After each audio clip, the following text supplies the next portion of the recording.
Welcome into To Your Health. And we're going to have a fun time today because we've got Carl Schmidt with us from the herb shop. And you know what? There is a lot to herbs. God created them. They're good. And Carl, we're going to talk about something today. I would like for us to talk about prerequisites. In other words, check with your physician to be very, very sure. And then let's talk a little bit about vitamin D today because we're hearing a lot about it. And I'd like to have some guidance from you. Great, great.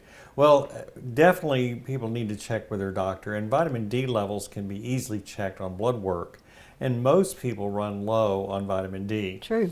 And vitamin D, of course, is synthesized from the sun, and many foods have vitamin D, but many people are confused as to what foods are safe as far as other medications or other health conditions. For example, vitamin D is very present in eggs.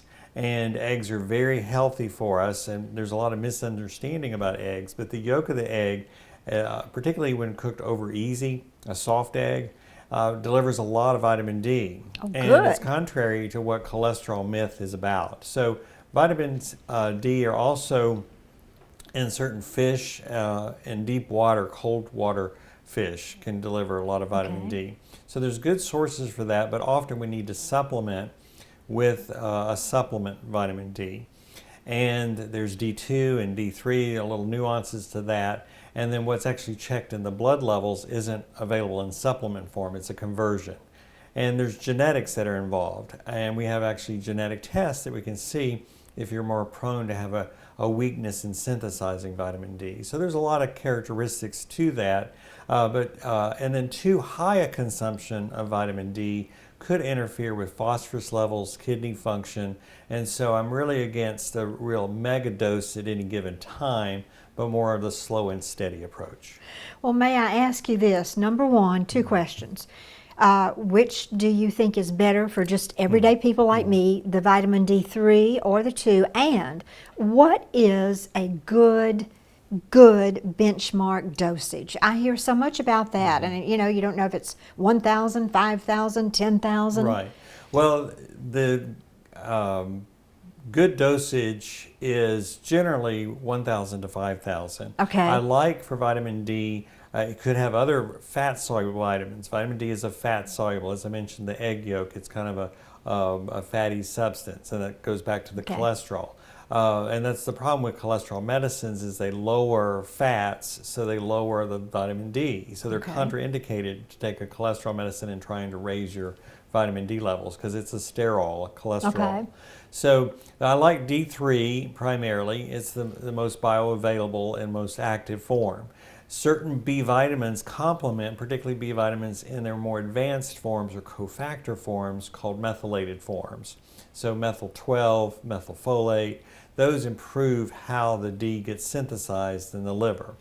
And it's a clue that the liver could have issues when a person say they're taking, I always take every day, day in and day out, 1,000 up to 5,000 D, and their D doesn't move. It could be a clue that they may need to investigate liver function. They could have non-alcoholic fatty liver, and common over-the-counter medicines like Advil, Tylenol, many pain-relieving things can make the liver compromised.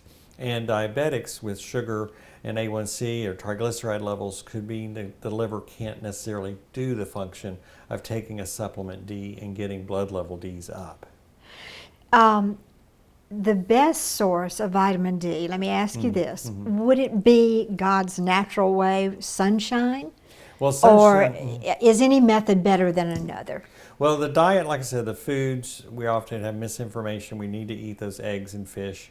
And we need to get a certain amount of sunlight, preferably earlier in the day and late in the day and night, so that we don't damage our skin at the same time. Generally, short sleeves, shorts, getting some sun exposure on your arms and legs, 20 minutes a day when weather permits is a good recommendation. And it's, as I said, it's very easy to get blood levels. We even have a home kit that we sell in the store for vitamin D testing. So it just is a little finger prick, and we send it to the lab and get the results in about 4 days. So we can tell, there's lots of ways to check vitamin D. Does sunscreen interfere?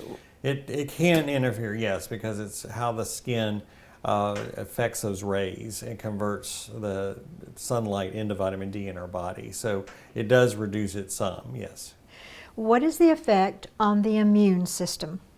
Well, vitamin D plays a big part in how the immune system goes through its path and what it does. Our immune system has what we call our innate or acquired immune system. So it's a learning process of recognizing what is an invader and how to more quickly assemble an attack and clean up the mess after an attack. And so vitamin D is very critical in how that process functions and how cells do their normal function to identify that there's an invader or to identify that a cell needs to go through cell death called apoptosis. So it plays a big part in a lot of chemistry throughout the body. So the takeaway is that vitamin D is really, really good for you. Yes. And try to get as many good sources as you can. Yes. And Carl, thanks so much, because I believe in everything that God made. Yes. You also be sure, and Carl will warn you, check with your physician. Definitely. Be sure that you're all on the same page. And thanks so much for being with us, and we'll be right back.